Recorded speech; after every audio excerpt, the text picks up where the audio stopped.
Assalamualaikum warahmatullahi wabarakatuh. Bismillah walhamdulillah wa sallallahu wa sallama ala sayyidina Rasulillah wa ala alihi wa sahbihi wa man walah. Allahumma la sahla illa ma ja'altahu sahla wa anta taj'alul hazna idha syi'ta sahla. اللهم علمنا ما جهلنا وذكرنا ما نسينا وانفعنا بما علمتنا وزدنا علما ونعوذ بك من حال أهل النار اللهم ارزقنا الإخلاص في النية والقول والعمل أما بعد. Muslimin dan muslimat yang dirahmati Allah Subhanahu wa taala. Pertama-tamanya sama-sama kita ikhlaskan niat kerana menghadiri majlis ilmu, mendengar kebaikan dengan niat yang ikhlas kerana Allah Subhanahu wa taala, lillahi taala. Dan sama-sama kita niat beriktikaf kerana kita berada di dalam masjid, kita mengambil peluang ini untuk mendapat pahala iktikaf. Maka sama-sama kita ikhlaskan niat dan berniat untuk beriktikaf di dalam masjid ini kerana Allah Subhanahu wa taala. Di dalam Al-Quran Allah Subhanahu wa taala berfirman, kata Allah Subhanahu wa taala, iqtarabatis sa'atu wa anshaqqal qamar. Dan kata Allah Subhanahu wa taala, yas'alunaka 'anis sa'ati ayyana mursaha. Kedua-dua ayat ini Allah Subhanahu wa taala mengkhabarkan bahawasanya as-sa'ah, yaitu hari al-qiyamah, ia benar-benar akan terjadi.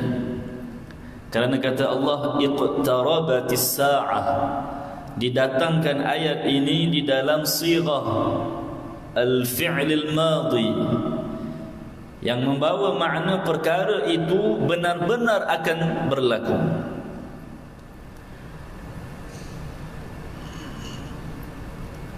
Atau menunjukkan betapa dekatnya perkara itu akan berlaku. Maka tuan-tuan muslimin dan muslimat yang dirahmati Allah Subhanahu wa taala, ayat ini Allah Subhanahu wa taala memberi peringatan kepada kita akan hari al-qiyamah. Dan ia merupakan satu perkara yang wajib diimani oleh orang yang beragama Islam. Maka ketahuilah bahawasanya tidaklah berlaku hari kiamat tersebut melainkan setelah mana berlaku tanda-tanda yang menunjukkan dekatnya berlaku hari tersebut. Dan tanda-tanda kiamat itu ada baginya tanda-tanda yang kecil dan kebanyakannya sudah pun berlaku, dan baginya tanda-tanda yang besar. Adapun tanda-tanda yang kecil seperti mana yang warid dalam sebuah hadis yang diriwayatkan oleh Muslim, bila mana Jibril alaihi salam bertanyakan kepada Nabi sallallahu alaihi wasallam, apakah antara tanda-tanda qiyamah yang kecil? Kata Nabi sallallahu alaihi wasallam, antalidal amatu rabbataha, yaitu seorang hamba perempuan yang melahirkan tuannya. Maka hadis ini ada beberapa tafsiran baginya.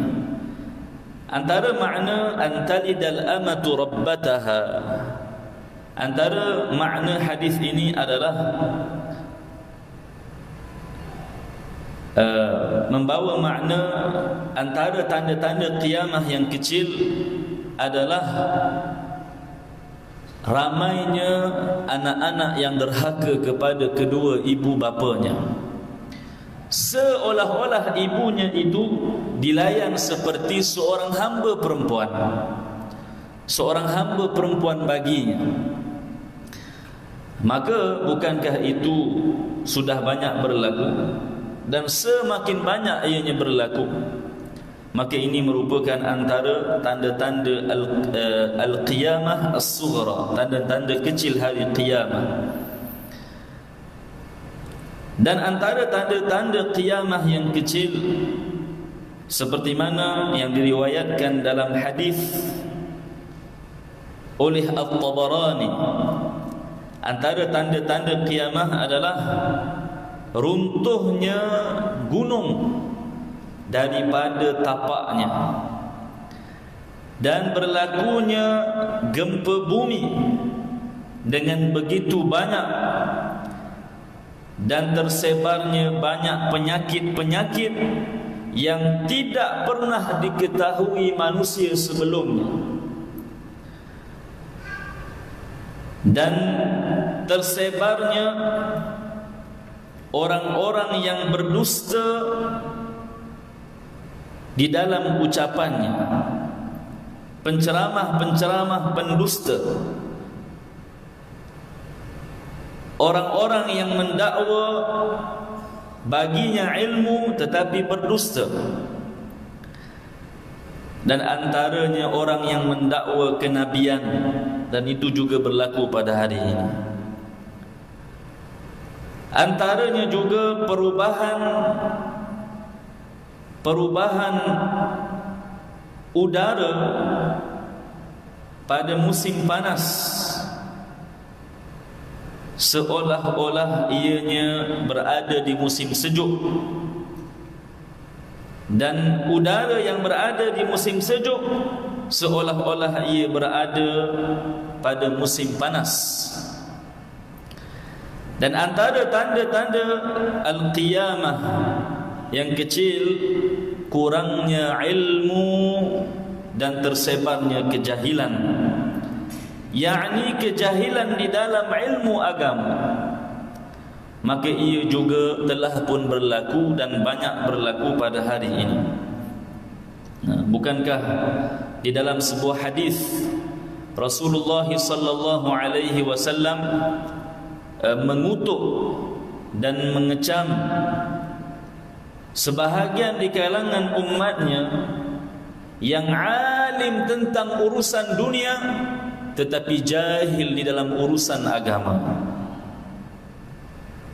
Kerana di dalam urusan agama itu ada satu kadar yang wajib dipelajari dan diketahui oleh setiap muslim yang mukallaf,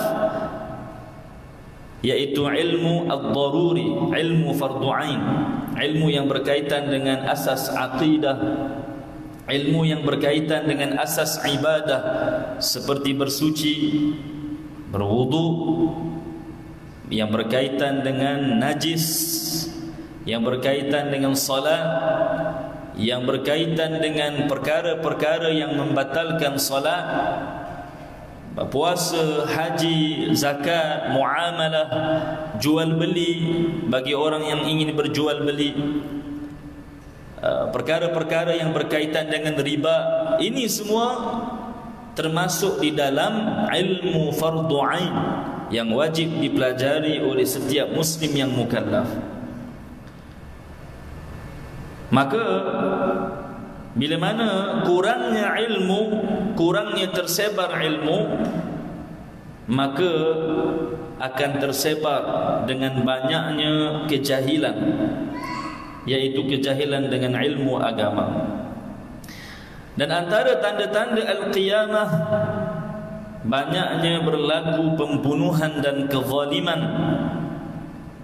dan perubahan peredaran masa yang singkat, pembinaan pasar-pasar yang berhampiran, dan berkumpulnya orang-orang yang kafir untuk memudaratkan umat Nabi Muhammad sallallahu alaihi wasallam, seperti mana manusia berkumpul ketika memakan makanan yang berada di dalam satu dulang. Maka kesemua yang kita sebutkan ini ianya telah pun berlaku di antara tanda-tanda al-qiyamah yang kecil. Tetapi dalam banyak-banyak tanda-tanda yang kecil ini, tinggal satu lagi tanda yang belum lagi berlaku, dan ia merupakan tanda-tanda kecil yang terakhir sebelum berlakunya tanda-tanda besar hari qiyamah. Dan tanda-tanda terakhir, tanda-tanda kecil yang terakhir hari qiyamah adalah munculnya Al-Mahdi, Muhammad bin Abdullah Al-Mahdi. Dan hadis yang menyebutkan akan kemunculan Al-Imam Al-Mahdi adalah hadis yang sabit dan hadis yang sahih. Bukan seperti mana yang dinafikan oleh satu kelompok yang dinamakan sebagai Al-Qadianiyah.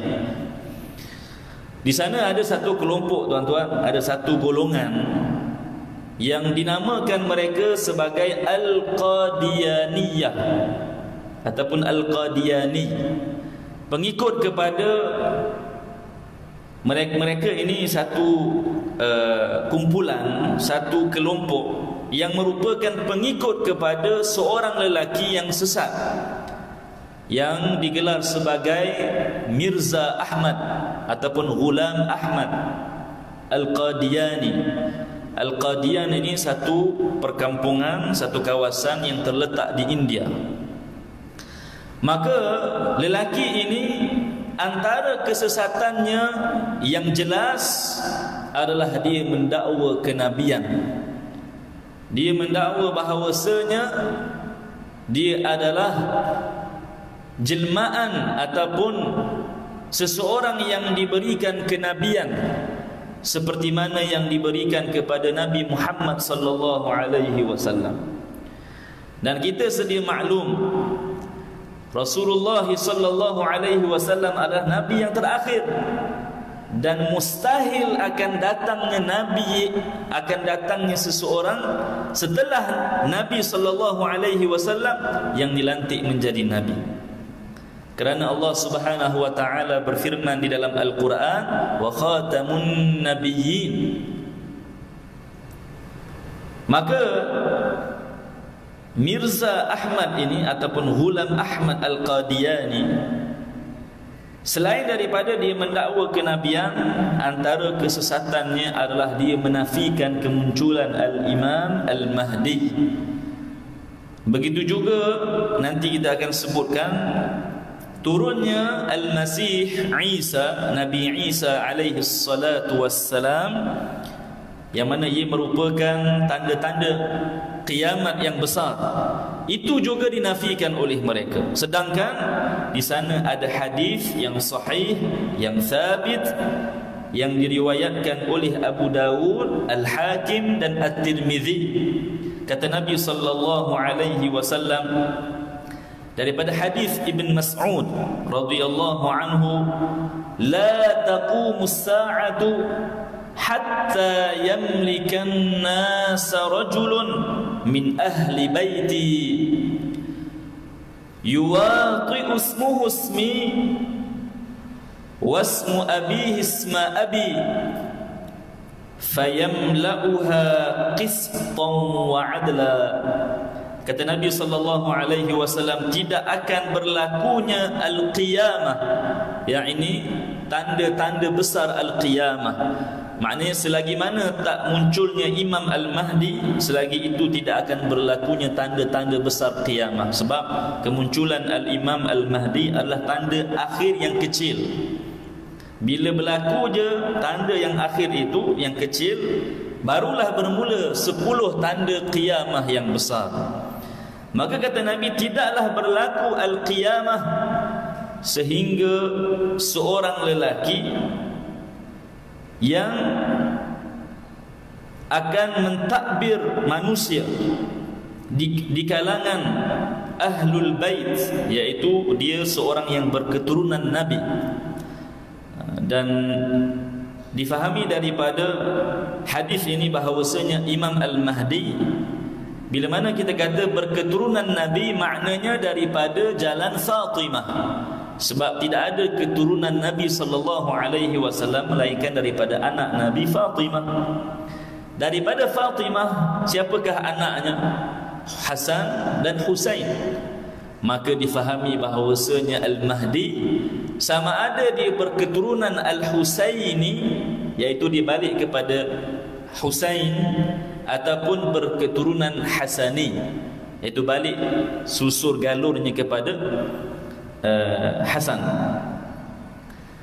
Yuwati usmusmi, namanya sama seperti namaku, maknanya Muhammad. Wasmu abihi isma abi, dan nama bapanya nama bapaku. Maka Al-Imam Al-Mahdi fayamla'uha qistan wa adla, maka dia akan memenuhi bumi ketika itu dengan keadilan. Maka tuan-tuan, Imam Al-Mahdi, kemunculannya ini merupakan tanda kecil qiyamah yang terakhir. Maka seperti mana yang Nabi SAW sebutkan bahawasanya Al-Mahdi namanya Muhammad bin Abdullah, berketurunan Rasulullah SAW, sama ada daripada jalur Husain ataupun daripada jalur Hasan. Dan para ulama menyebutkan bahawasanya beliau akan muncul daripada Al-Madinah, kerana digelar sebagai Al-Mahdiyul Madani.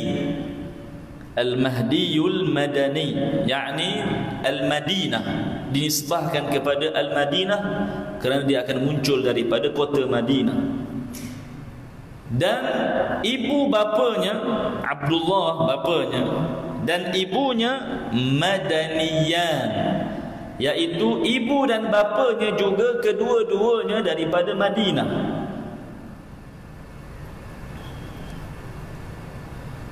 Dan dia akan pergi ke Makkah Al-Mukarramah, dan di sanalah akan berhimpun para awliya yang akan menjadi pembantu dan tenteranya dalam menentang orang-orang yang kafir. Warid dalam hadis seperti mana yang disebutkan oleh Nu'aim bin Hammad Al-Marwazi daripada kata-kata Sayyidina Ali, bahawasanya Al-Mahdi ketika mana dia muncul dan pergi ke Mekah bersama dengan para tenteranya, maka keluar bersamanya 1000 di kalangan para malaikah untuk memerangi orang-orang yang kafir. Maka tuan-tuan jangan mungkin ada yang akan persoalkan macam mana Imam Al-Mahdi dan para tenteranya berperang, sedangkan di zaman ini ataupun di zaman akan datang peperangan itu dilengkapi dengan kelengkapan yang canggih. Mana ada pakai pedang dan sebagainya. Kita hari ini dah pakai bom, kereta kebal dan sebagainya. Maka kita tidak perlu mempersoalkan perkara tersebut kerana Allah Subhanahu wa taala berkuasa ke atas segala sesuatu. Walaupun disebutkan tentera Imam Mahdi itu 300 orang sahaja, tetapi tidak mustahil dengan bilangan yang kecil itu boleh mengalahkan atau memusnahkan kelompok yang besar di antara tentera-tentera kufar, seperti mana yang disebutkan di dalam Al-Quran. Kam min fi'atin qalilah ghalabat fi'atan katsirah. Betapa banyaknya kelompok-kelompok yang kecil mengalahkan kelompok-kelompok yang besar.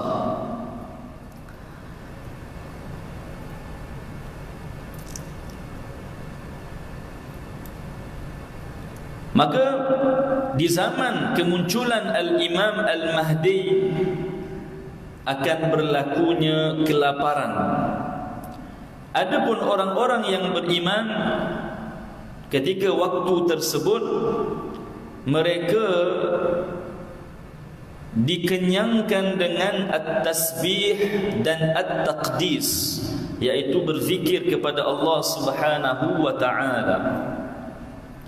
Maka setelah mana berlakunya kemunculan Al-Imam Al-Mahdi, maka secara langsung bermulanya tanda-tanda yang besar yang kita selalu dengar 10 itu.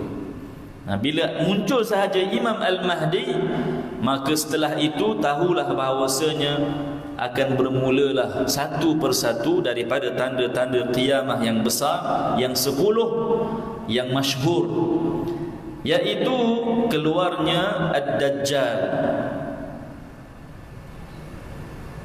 Setelah mana yang pertama sekali keluarnya Ad-Dajjal. Siapakah Ad-Dajjal? Kita akan sebutkan nanti. Kemudian tanda yang kedua, turunnya Nabi Isa alaihi salatu wassalam.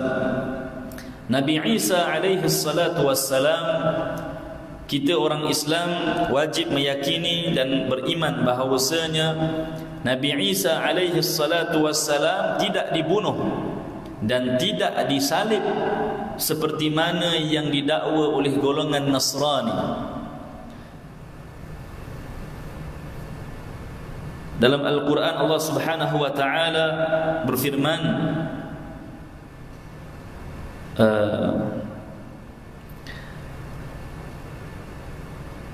wa ma salabuhu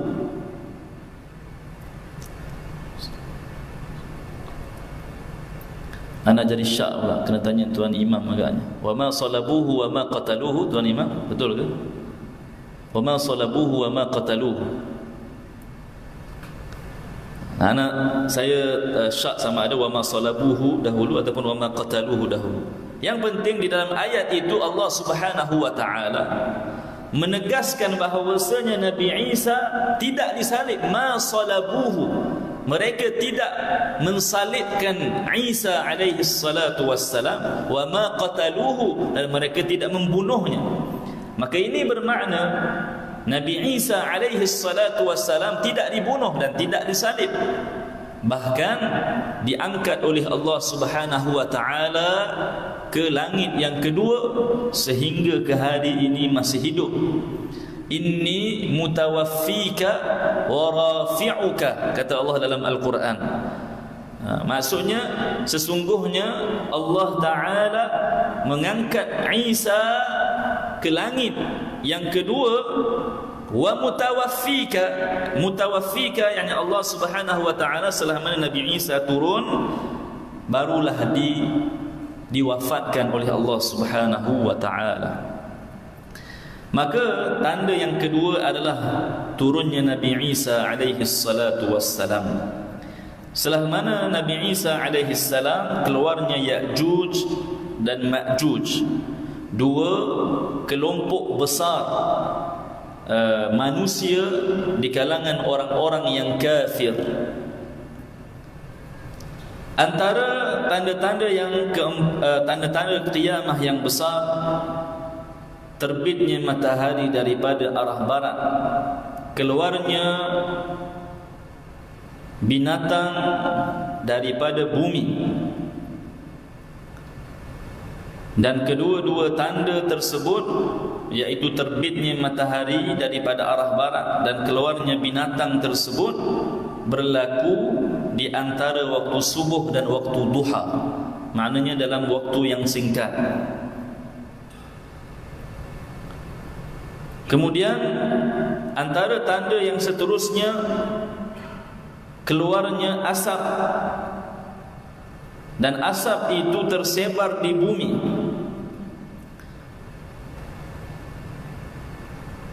Orang-orang yang kafir hampir sahaja mati oleh kerana asap tersebut. Adapun orang-orang Islam, asap itu hanya menyebabkan bagi mereka seperti orang yang ditimpa dengan selsema sahaja. Kemudian berlaku 3 gempa bumi.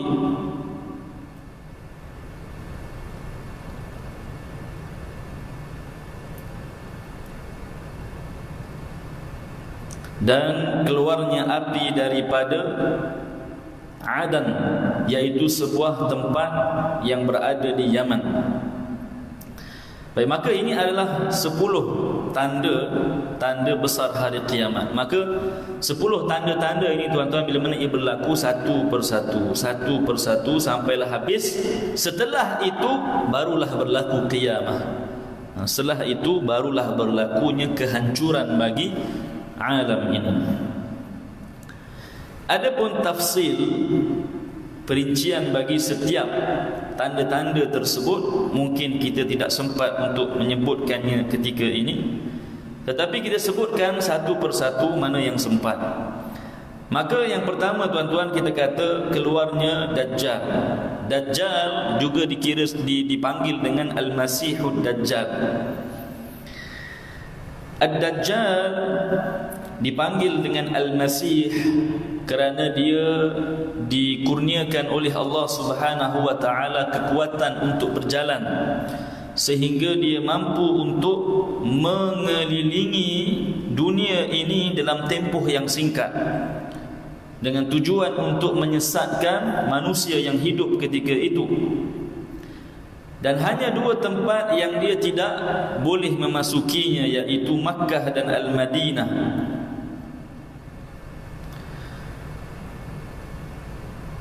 Dan hadis yang menyebutkan tentang kewujudan Ad-Dajjal ini disebutkan dalam sebuah hadis daripada seorang sahabat, yang mana dia berjumpa dengan Ad-Dajjal ketika mana kapalnya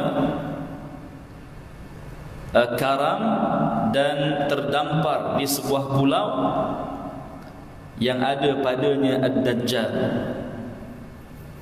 Sahabat tersebut terkenal dengan Tamim ibn Aus.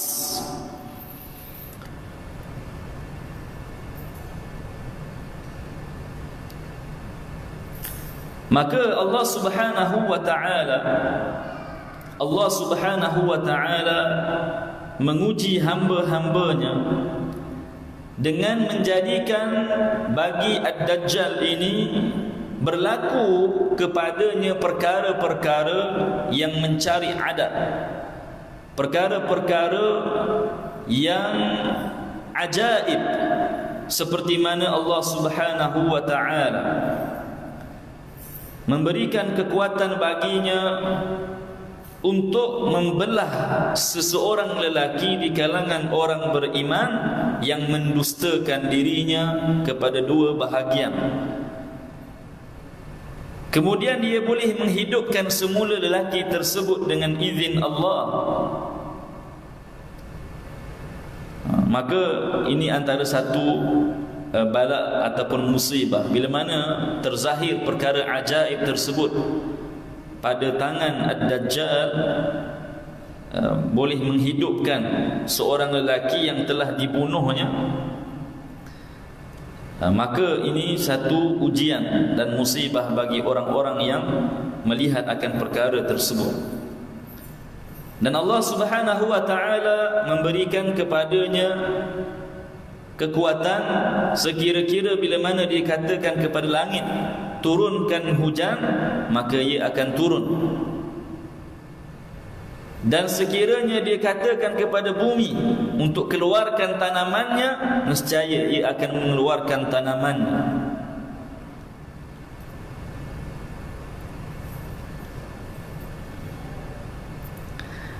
Maka Ad-Dajjal akan menyesatkan ramai di kalangan manusia dan ramai juga di kalangan manusia yang tidak mengikutinya, sehinggalah dia bertemu dengan Nabi Isa alaihi salatu wassalam di Palestin. Lalu Nabi Isa membunuhnya di sebuah tempat yang disebutkan sebagai Babulud, itu sebuah perkampungan yang berada di Palestin.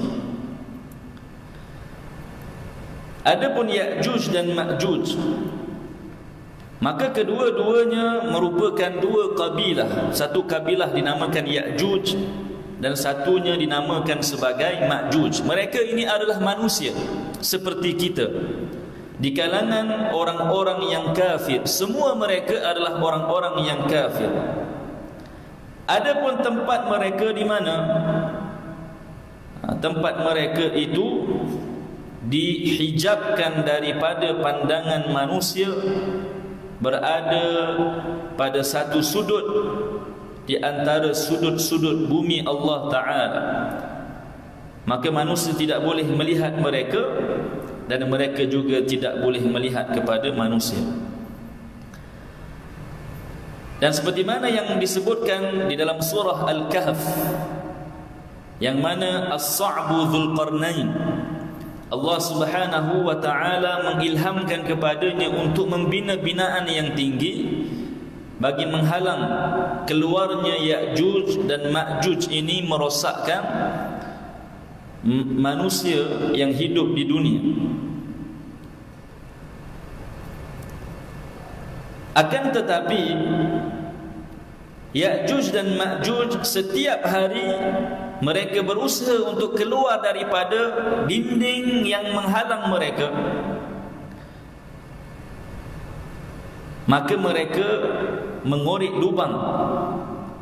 Setiap kali mereka korek lubang tersebut, bila mana mereka pulang pada keesokan harinya, mereka dapati lubang itu telah pun tertutup semula. Dan begitulah seterusnya. Setiap kali mereka korek untuk keluar, ianya ditutup. Esok mereka datang, mereka dapati ianya tertutup.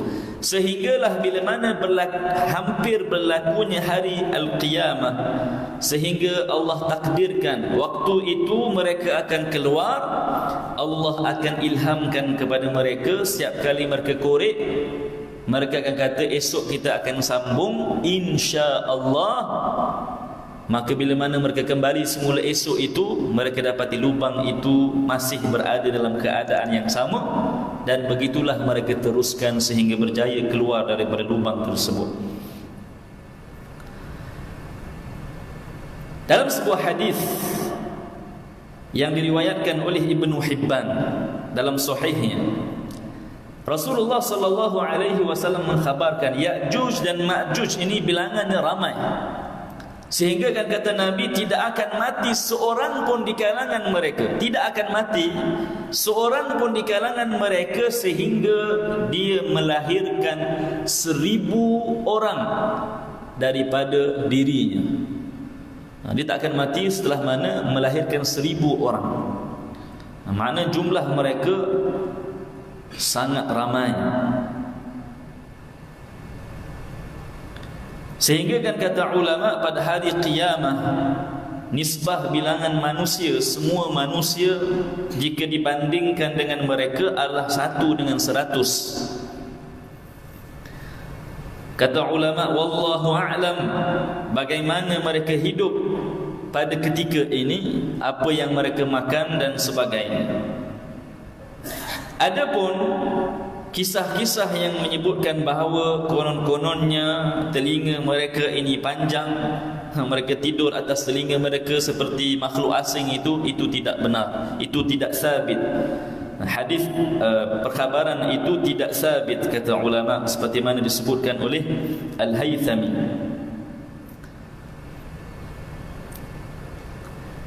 Pada hari tersebut, yakni pada hari-hari kemunculan Ya'juj dan Ma'juj, akan berlakunya kelaparan.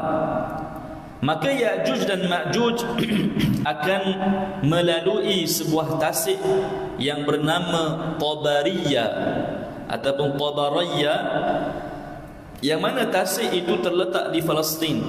Pada hari ini tuan-tuan, di Palestin ada sebuah tasik yang dinamakan sebagai Tabariyah. Maka tasik itulah Ya'juj dan Ma'juj akan melaluinya dan meminum daripadanya sehingga kehabisan air tersebut. Maka Sayyiduna Isa alaihi salatu wassalam, baik, macam mana pula Ya'juj dan Ma'juj mati? Tadi kita sebut Dajjal mati kerana dibunuh oleh Nabi Isa. Adapun Ya'juj dan Ma'juj, warid dalam hadis juga menyebutkan bahawasanya Nabi Isa alaihi salatu wassalam dan orang-orang yang beriman, mereka pergi ke Jabal At-Tur ataupun Turi Saina, hari ini Tur Sina, berdoa kepada Allah Subhanahu wa taala agar dimusnahkan Ya'juj dan Ma'juj. Lalu Allah kabulkan doa mereka, lalu diturunkan ulat-ulat yang masuk ke dalam leher setiap seorang di kalangan mereka, yakni Ya'juj dan Ma'juj, sehinggalah mereka mati, jatuh dan mati. Kemudian Allah Subhanahu wa taala mengutuskan burung-burung membawa bangkai-bangkai mereka, lalu dicampakkan ke laut. Kemudian diturunkan hujan, lalu hujan itu mengalir dan menghilangkan kesan-kesan mereka ke laut. Dan mereka ini muncul setelah mana turunnya Nabi Isa alaihi salatu wassalam.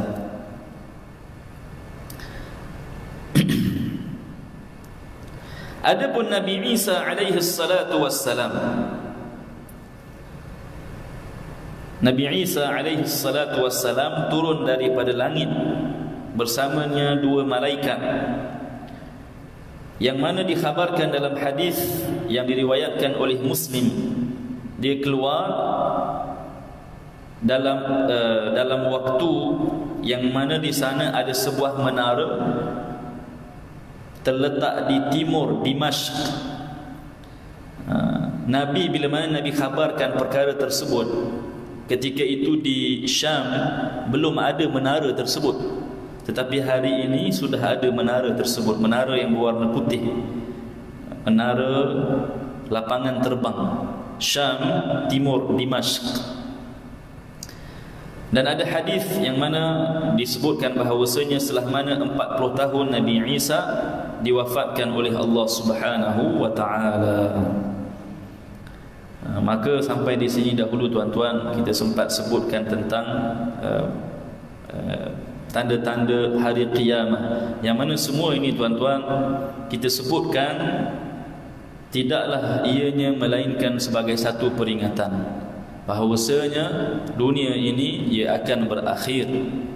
Dia tidak akan kekal kepada sesiapa pun.